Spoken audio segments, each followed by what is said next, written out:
Sejam muito bem-vindos a mais um episódio do Bloco Podcast. Eu sou o Hugo Quinteiro, o cara que demorou mais de 100 episódios para se apresentar em todo o podcast. E você me encontra no X por @Hugo_Quinteiro. E no episódio de hoje vamos falar de Samuel Brenner, o primeiro austríaco dos ciclos econômicos. E comigo tem o Felipe, o investidor descentralizado. Tudo bem, Felipe? Tudo bem, só para constar, você também me encontra no Twitter com @investidordesk, DESC, porque não coube descentralizado. Enfim, vamos falar, cara, vamos lá, vamos começar a falar de um pouco, né, dessas teorias mais da economia, da escola de economia austríaca, né, assim, se é que a gente pode incluir ele nesse meio, mas vendo as ideias, eu acho que é meio claro, né?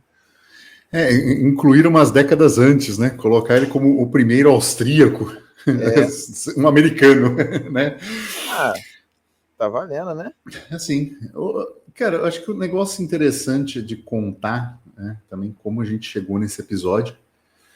Eu tava lá passeando no Instagram e aí vi um videozinho, né, uma curta com um gráfico, né? Períodos para fazer dinheiro, e tinha uma série de ciclos, né? E esses ciclos expandidos para o futuro, mostrando quando fazer tal coisa, quando vender, quanto é um período de crise, e foi cravando uma série de períodos, né? De crises mundiais no passado. E aí eu fui ver, tinha uma assinatura, né? Samuel Brenner, falei, deixa eu ver o que é. Fiz um post também no X, e aí engajou pra caramba, enfim. Eu falei, cara, acho que vale a pena a pesquisa e aprofundar.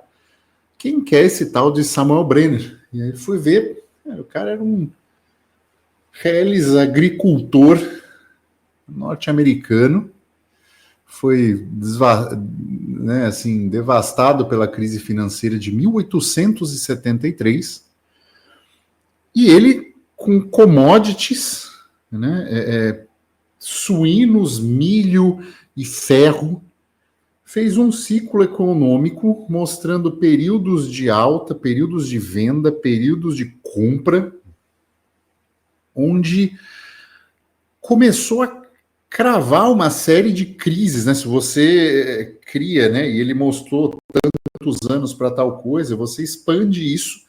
Ele foi cravando uma série de crises, 29, Segunda Guerra Mundial, crise de 2008, e isso começou a ficar estranho, porque ele demonstra no livro dele, né, que inclusive, muito válido citar, o livro dele está disponibilizado gratuito para os nossos assinantes do grupo Fold Premium ou nossos alunos de curso. Então o livro já está lá, disponibilizado, para mostrar que a gente também agrega valor sempre em outras plataformas, né? E esse livro vai mostrando como ele foi criando essas situações econômicas e mostrando isso. E eu achei sensacional, cara. Assim, fiquei... porque ela bate muito com uma outra questão, que é a teoria de ciclos econômicos da escola austríaca de economia, mostrando aqueles períodos de euforia, dos mercados, de correção, que se mostram ao longo do tempo inerentes ao capitalismo e, né, do sistema capitalista, da alocação de recursos, do expansão de crédito, né, de todas essas questões que foram descritas de forma excelente pelos austríacos, né, pela escola austríaca, especialmente por Mises. E é algo... Para mim, eu fiquei chocado, sabe? Não sei se você teve a mesma sensação que eu quando vi o cara descrever, né, alguém que é totalmente de formação totalmente de fora da escola econômica, conseguir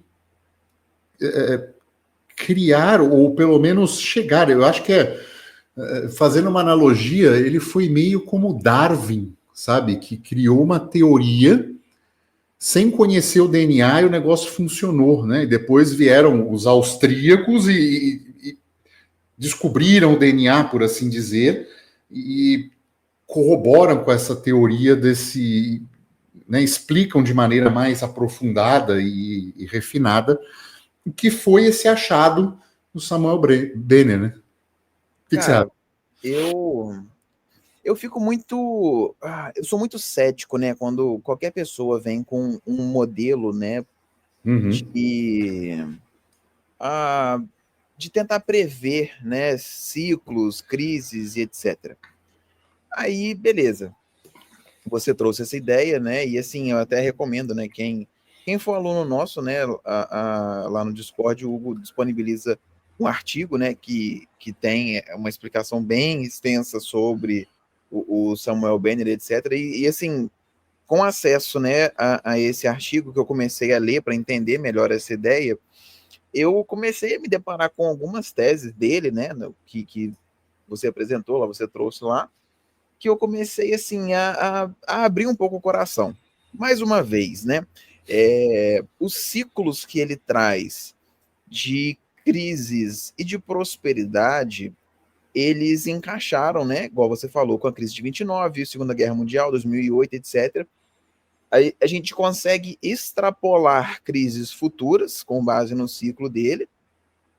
E assim, uma coisa que abriu meu coração para o trabalho dele foi uma coisa que, assim, ele, ao produzir isso, ao trazer essa ideia, ele tentou tirar da equação algumas intervenções estatais que tinham à época e não usar aquela matemática muito complexa que eles faziam, que, né, vem sendo aplicado para você conseguir tentar imaginar o que vai ser o futuro econômico.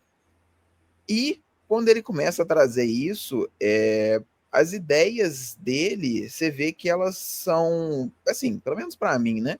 Elas são simples, mas elas estão extremamente alinhadas com o modelo austríaco. E assim, eu não sei se é porque já faz sentido, né? Eu fui falando assim, cara, porra, faz muito sentido isso que esse cara tá falando. Então, assim, eu fiquei um pouco mais de coração aberto, né, com as teses dele depois que eu li, né, que eu comecei a entender um pouquinho sobre isso. E assim, eu ainda não consigo imaginar, não consigo dizer, né, a gente não pode prever, obviamente, que ele vai acertar a próxima crise, porque muita coisa muda, né, claro, mas assim, é interessante porque é um modelo que às vezes ignora essas manipulações que às vezes trazem problemas, entendeu? Tipo assim, manipulações que eu digo assim, estatais, de moeda, essas coisas financeiras, FMI, por aí vai, entendeu? Sim, sim. Ele divide em 3 períodos, né? ABC. Primeiro, um período de pânico, que representa anos marcados por crises financeiras significativas, caracterizada por colapsos nos preços e pânico generalizado dos mercados. Segundo ele, né, segundo Benner, esses períodos ocorrem com uma regularidade surpreendente, alinhando-se aos momentos de correção extrema e euforia anterior.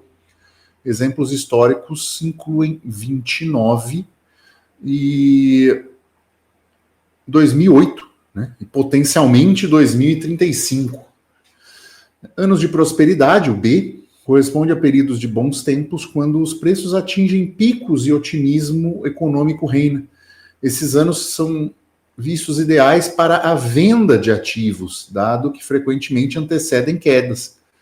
Exemplos incluem o boom da década de 20 e de 2000, da bolha do .com, bem como o otimismo que precedeu o crash de 2008, que é interessante. E o C, anos de dificuldades econômicas, como fase de, né, são identificados como fase de preços baixos e contração econômica. Esses períodos são descritos por Benner como o melhor momento para adquirir ativos a preços depreciados. Aqui a recuperação econômica está no horizonte, preparando o terreno para a próxima fase de prosperidade, ou seja, o mesmo período de baixa, né, de correção e que prevê os ciclos, a teoria dos austríacos, os ciclos econômicos. Ele, de uma maneira mais simplificada, conseguiu, através de commodities e de, né, ferro, comida, basicamente, ter esta noção, e aí ele faz esses ciclos com cada uma dessas commodities, mostrando quando elas vão estar mais em baixa, qual é um período de compra, qual é um período de venda, qual é um período de aumentar a sua produção, porque ele era agricultor, né? Então, vou começar a comprar, né, ou reproduzir mais porcos para ter mais porcos para venda. Eu vou plantar mais milho nessa época, vou plantar menos milho, né, e diminuir a minha produção.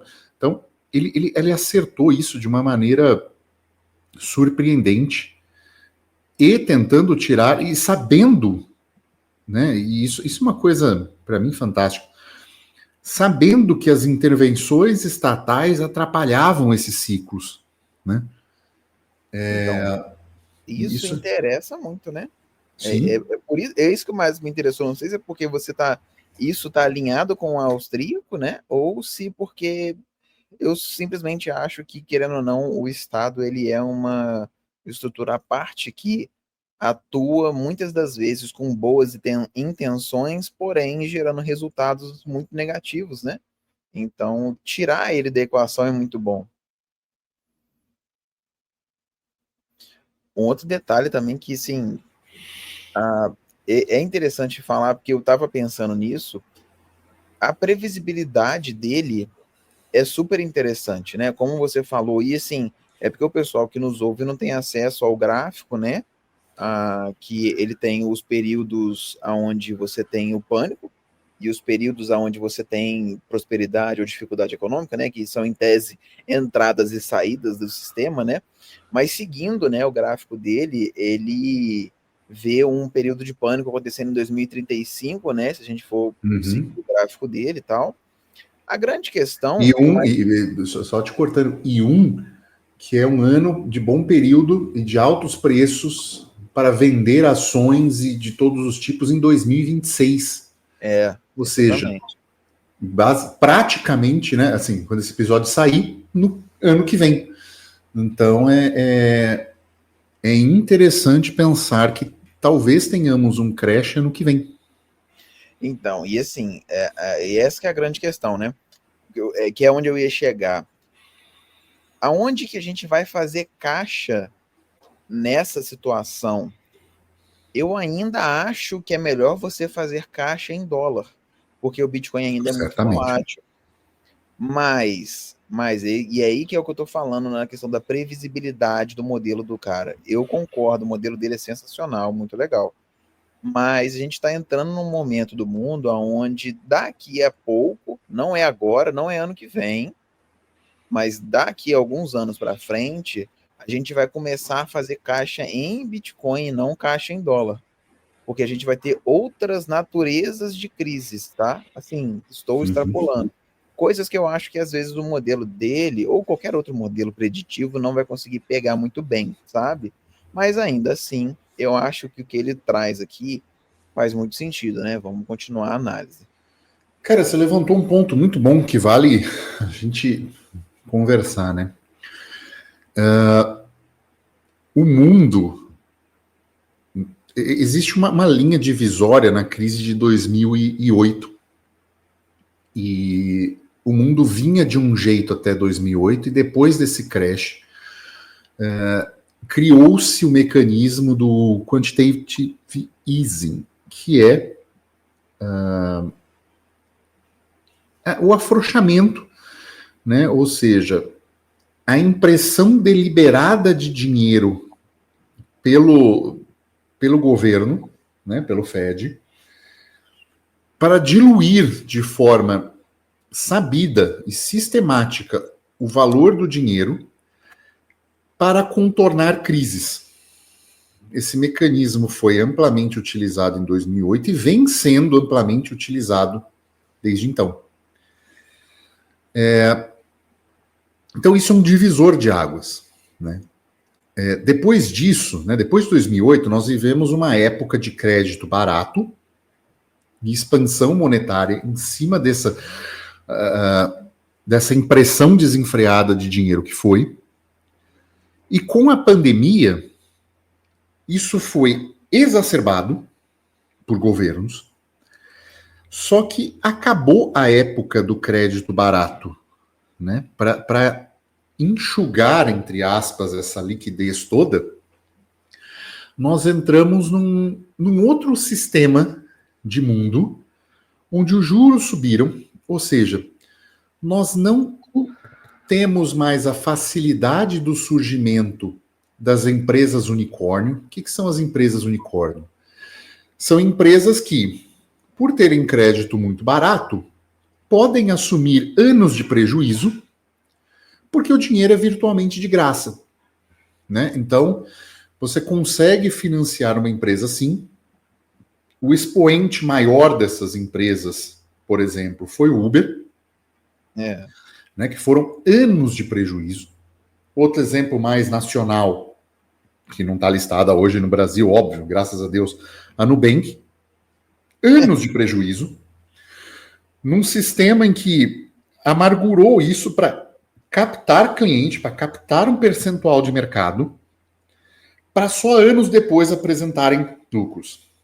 Faliu-se muitas coisas nesse sistema, faliu-se. Um dos maiores que faliram nessa brincadeira foi justamente eu esqueci o nome da empresa, mas era uma empresa que fazia aluguel de espaços comerciais, né?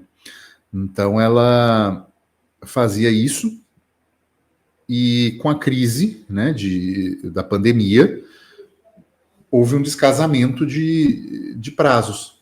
E esses descasamentos todos foram motivo da ruína, que também estava a anos de prejuízo, pensando nisso. Então, assim, acabou a época de crédito barato, os juros começam a subir. Então, por aqui que eu vou arriscar o meu dinheiro num venture capital, né, para tentar anos depois ter um lucro, sendo que o juro americano, né, o título mais seguro do mundo, está pagando 5% ao ano. Então, a coisa começa a complicar. E essa mudança, óbvio, não acontecia na época do Benner, e ele mesmo levantava essa hipótese para tentar excluir essa interferência estatal, só que 150 anos depois, nós estamos num nível de interferência estatal muito grande. Então, já fica uma ressalva aqui, que por mais que a gente possa falar desse ciclo, ele possa acontecer, ele não sabia de um monte de informações novas que está acontecendo a partir de agora. Nós não sabemos a capacidade de imprimir dinheiro, ele mesmo tentando excluir essa variável, nós não sabemos o quanto isso vai ser problemático hoje, né? Então é bom a gente deixar essa ressalva para as pessoas falarem, então vai ter a crise ano que vem, não sei o quê. Para a gente estar atento, mas tomar decisões sabendo que existem novas variáveis importantes nisso, né? A gente tem que ver que a gente está aonde ele estava, só que com mais 150 anos de dado de impressão de dinheiro em cima. Exatamente. Então, assim, são coisas que, não teria como ele prever, sabe? Tá certo, a teoria dele não fica invalidada por causa disso.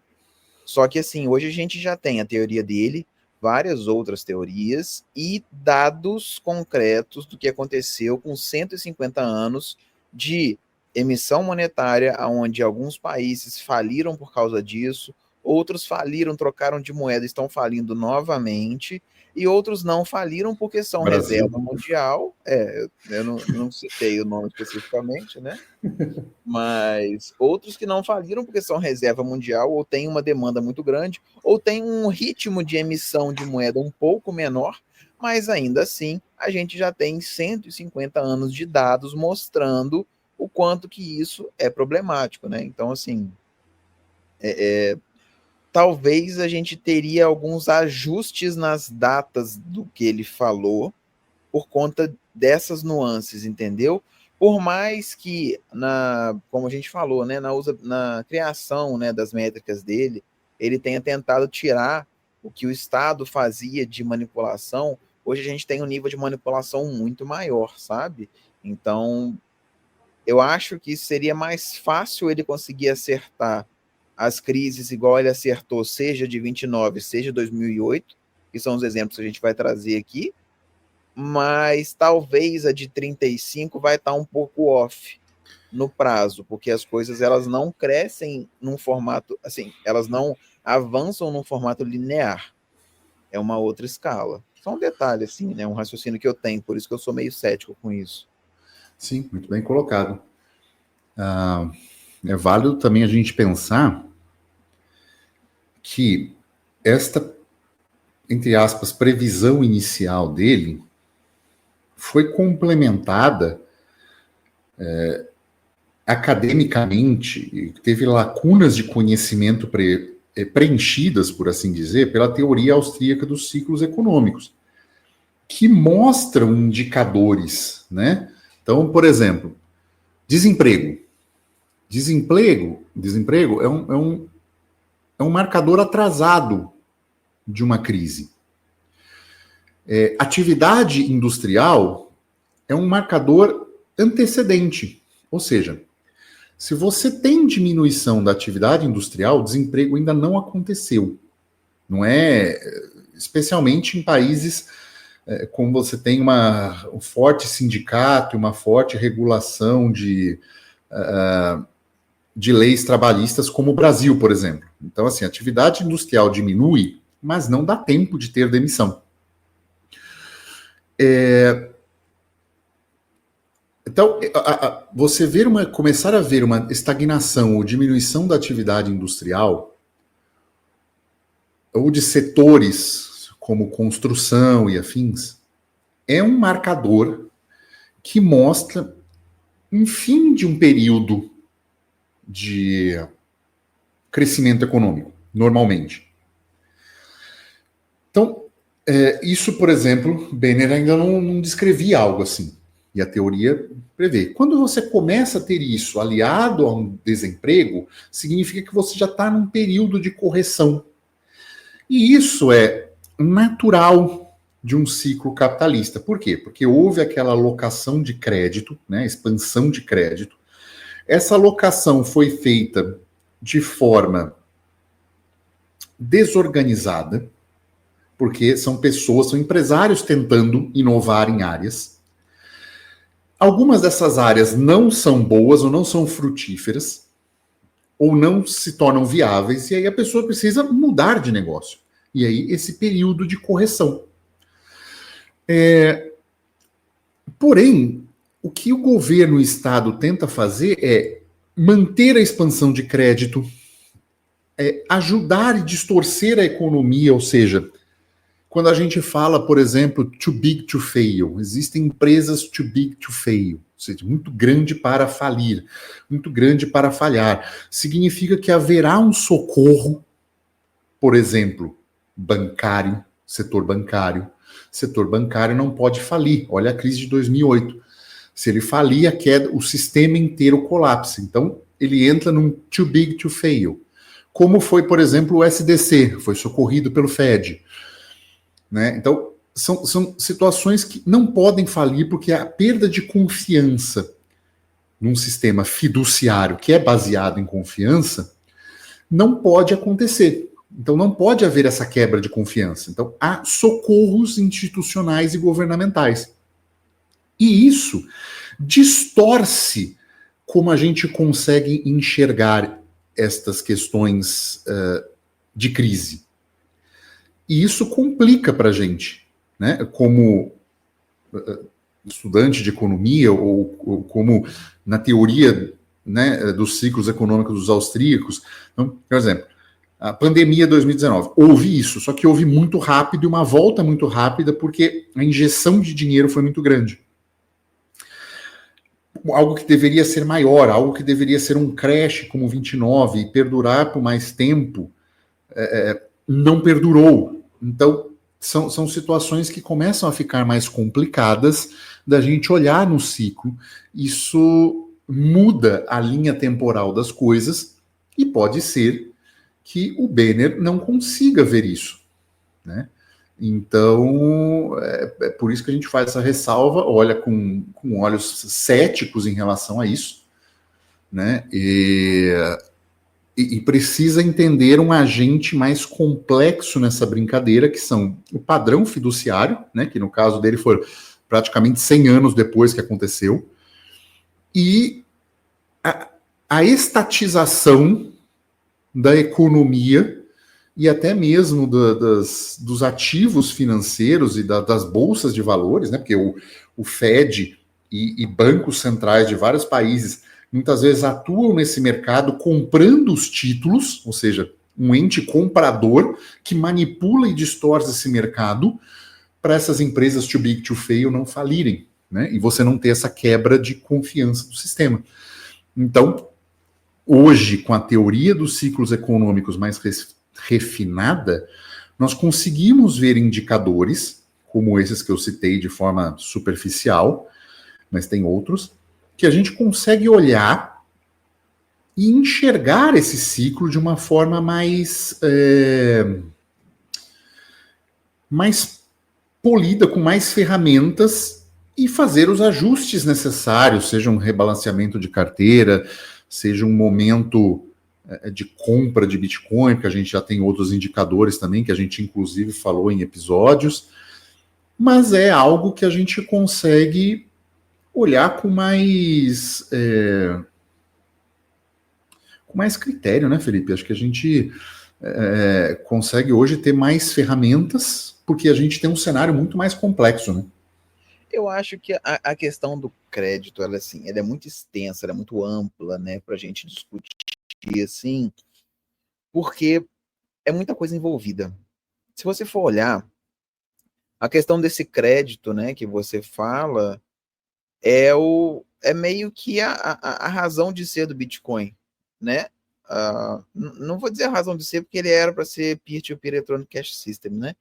Mas é o que está no bloco Gênesis, né? Do Chancellor, no brink do bailout dos bancos, etc., né? 2008, Sim. enfim. A grande Temos questão episódio disso, inclusive. exatamente, né? Quem não viu, procure e veja. Mas, assim, a grande questão é que essa oferta de crédito, ela já... Talvez ela não entrou, né, na tese, no modelo do Banner, mas ela causa uma baita de uma distorção na economia.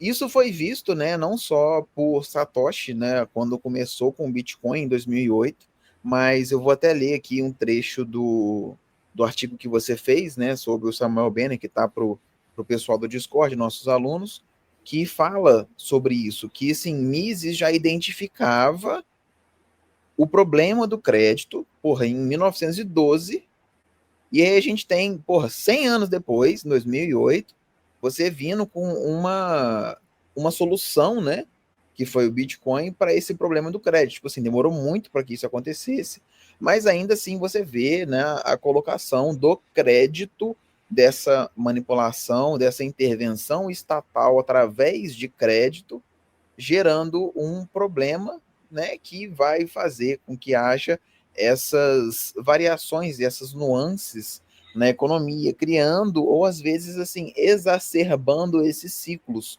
Foi uma coisa que você falou que eu achei interessante, porque às vezes você tem um ciclo econômico que está funcionando de certa forma, e aí o Estado ele entende por bem manipular de alguma forma, seja através de crédito ou inflação, ou seja lá o que for, ele manipula as coisas, o monetário, né, o financeiro, para que esse momento próspero ele continue por mais tempo. Só que é aí que vai ser o problema, e que é o que foi identificado pelo Banner no modelo dele. Ele sabe, e ele diz que sempre depois de um momento de muita prosperidade, você tem um momento de queda. Então, Sim. assim, ele define isso, né? Tipo assim, o ciclo, ele não... às vezes ele não especifica tão bem o ciclo, com base nos dados que ele tinha à época, mas ele fala, olha, você tem uma prosperidade grande agora, você vai ter uma crise ali na frente.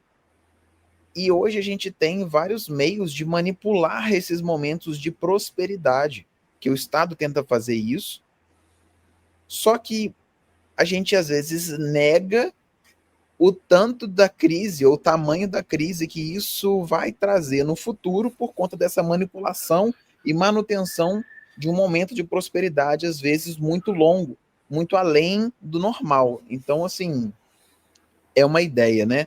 Ainda assim, deixa eu só falar a parte aqui do seu artigo, que é a parte do Mises, né? Só um negocinho assim, eu acho que isso foi uma coisa coletiva da educação implantada ao longo dos tempos, de o governo tem que fazer alguma coisa. É Né? verdade. Aí essa interferência foi seguindo, né? Lembrando, né? O americano fez guerra por causa de 2% de imposto e hoje paga 40%, igual o brasileiro também, e acha bonito, né?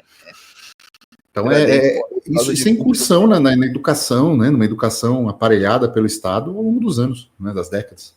Não é à toa que o MEC é estatal, né? E você não pode fazer homeschooling, né? Enfim. Olha só, Mises, em A Teoria do Dinheiro e do Crédito, de 1912, como eu havia comentado, argumentou que os bancos centrais, ao manipular as taxas de juros para níveis artificialmente baixos, distorcem os sinais do mercado. Esse ambiente gera um boom inflacionário, pois os empresários interpretam os juros baixos como um sinal de maior disponibilidade de poupança para investimentos de longo prazo. No entanto, essa expansão é baseada em uma ilusão, pois o crédito criado artificialmente não representa uma poupança real. Então, Mises já está identificando o problema do crédito lá em 1912, que continua sendo um problema em 2008, quando vem o Bitcoin, que continua sendo um problema hoje, quando a gente está discutindo isso, e as intervenções estatais no mercado, que vão muito provavelmente gerar, né, ou encaixar nessa previsão de crises que foi trazido aqui por Samuel Benner no modelo dele. Um detalhe que ainda assim é interessante a gente falar, eu meio que comentei, mas eu vou ler essa parte aqui, é o seguinte, que o modelo de Benner, embora ele não inclua uma análise explícita do papel do crédito, demonstra que os períodos de alta econômica ou os períodos de prosperidade, eles são frequentemente seguidos por períodos de pânico, quando os preços e os investimentos despencam.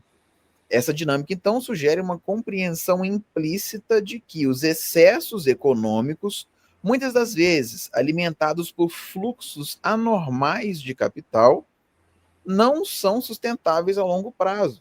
Então, isso corrobora com aquilo que eu estava falando. Essa é uma ideia de Benner, tá? Eu só estou falando baseado na ideia dele. Ele já traz essa ideia de que, olha, você tem um momento muito bom, você vai ter um momento muito ruim. E, porra, ele já sugere o quê?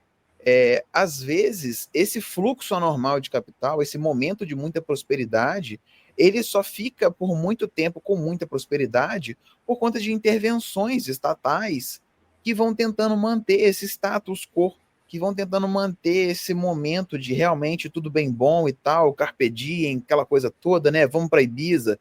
E aí, quando vem o problema, né? Quando chega a fatura do cartão de crédito, você fala assim, porra, não tinha que ter alugado um iate com 10 piranha. Então, assim, é essa que é a realidade, sabe? É isso que Benner quis dizer lá em 1800 e pouco. Sim. Olha, é um tema bem complexo, né? O artigo tem mais de 5.000 palavras, né? São 16 páginas. Está disponibilizado lá para os nossos assinantes. Então, considere-se. Né? Assim, se não quiser fazer um curso, comprometer, considere assinar. Você vai ver que você vai receber, tem sinais de compra. A gente fala quando a gente fez DCA, a gente fala quando questões de entrada e de saída que a gente está fazendo, a gente publica. Então, pensem, né, considerem se fazer isso. Antes da gente ir, vamos para a nossa notícia, né, do dia. Deixa eu pegar aqui qual que é de hoje, de agora. Ah, tá. Então, peguei um outro detalhe interessante, assim, mais ou menos a ver com a situação toda, mas Bitcoin novamente, falando da Coor Technology Group, uma empresa americana que é líder em plataformas de gerenciamento de energia. Ela está listada na New York Stock Exchange, para quem quiser comprar, né? Ela concluiu uma compra de 217 bitcoins. E agora é mais uma empresa dos Estados Unidos que possui caixa em Bitcoin. Eles optaram, né, e compraram o equivalente a 21 milhões de dólares e é da intenção deles fazer, né, esse caixa ou ter parte do dinheiro deles com Bitcoin. Depois que eles fizeram isso, eles anunciaram essa compra, as ações deles subiram 38% no pregão seguinte. Então, assim, parece que as pessoas querem, né? As pessoas, elas querem ver esse tipo de investimento, ou elas estão abertas a esse tipo de coisa. E essa notícia, eu apresento ela em conjugado com uma que fala do Japão, e o Japão, ele optou por não adotar Bitcoin como parte de uma reserva estratégica, alegando que ele é muito volátil. E junta de novo com aquilo que eu falei em outros momentos, em outros episódios. É muito bom que a gente tenha grandes nações discutindo ou não se vão adotar, mesmo que não venha a adoção. Só deles discutirem é sensacional. A gente está entrando num momento onde algumas empresas e alguns países eles estão mais aptos a adotar, por mais que tenha volatilidade. E isso é interessante, eu diria, porque num futuro não tão distante, isso vai fazer diferença. Não porque eu acho, né, que o Bitcoin é o tal do number go up, apesar de eu achar que né, que ele vai valorizar muito, eu não acho que é só por isso, né? Eu já falei que num contexto mais mundial, ou às vezes com mais controle de capital, ou com algumas outras situações, quem sabe guerras, igual o que está acontecendo na Rússia, etc., você ter uma alocação em Bitcoin seja, essencial, seja realmente uma proteção, e quem entrar antes vai pagar mais barato. Dois pequenos comentários. Primeiro que, aparentemente, as pessoas na Bolsa de Valores estão querendo essa exposição ao Bitcoin em caixas de empresas. Muitos fundos têm por regulamento não poderem comprar diretamente o Bitcoin via ETF, então estão buscando essa exposição a partir de empresas que têm Bitcoin no caixa. A MicroStrategy é a principal delas. Porém, eu não vejo essa demanda a longo prazo, né? Os fundos vão mudar disso e vão poder se expor a Bitcoin, seja ETF, seja até o próprio Bitcoin. Mas é um aumento de demanda, né, institucional, e reforça o ponto de que eu já acho, né, que o mercado americano já coloca o Bitcoin como algo too big to fail. Então, não vai proibir ele totalmente. Talvez proíba, como fez com o ouro, com ordem executiva, para proibir as pessoas de terem, mas não as empresas, nas exposições que elas têm. E isso institucionalize mais o Bitcoin, coloque ele sob o dólar e não sobre o dólar, né? Então abaixo do dólar e não acima. Acho que isso pode acontecer. E outros países não adotando por questão de volatilidade, eu acho que vai entrar nesta guerra, né? E é óbvio, em um momento futuro o preço vai estar mais estável, vai fazer um preço, né, e volatilidade inicial, mas essa estabilidade ao longo prazo, ao longo das décadas, talvez a gente não viva para isso, mas vai colocar ele numa situação mais estável ao longo do tempo e mais adotada por estados. E eu acredito que isso vai levar a uma estatização do Bitcoin, assim como levou do ouro, e nós não veremos o Bitcoin como dinheiro circulante, ou muito pouco. né? Isso também existe um outro problema que a Lightning não resolve, e a gente já tem episódios falando disso, mas é isso, né? Terminar com essa polêmica aí. Podem me xingar. Por favor, tá? Nos xinga nos comentários, tá, gente? Ou se for xingar, marca a gente, tá? Super importante. Mas é isso, vamos chegando ao final de mais um episódio. Chegou até aqui, deixa o joinha. Mande esse episódio, aquele seu amigo Max que acha que vai transacionar livremente em Bitcoin, tem que ser na Lightning, né? Não pode ser em outra solução também. Porque a Lightning vai conseguir resolver todos os problemas do mundo. Né? E é isso. Ficamos por aqui e tchau.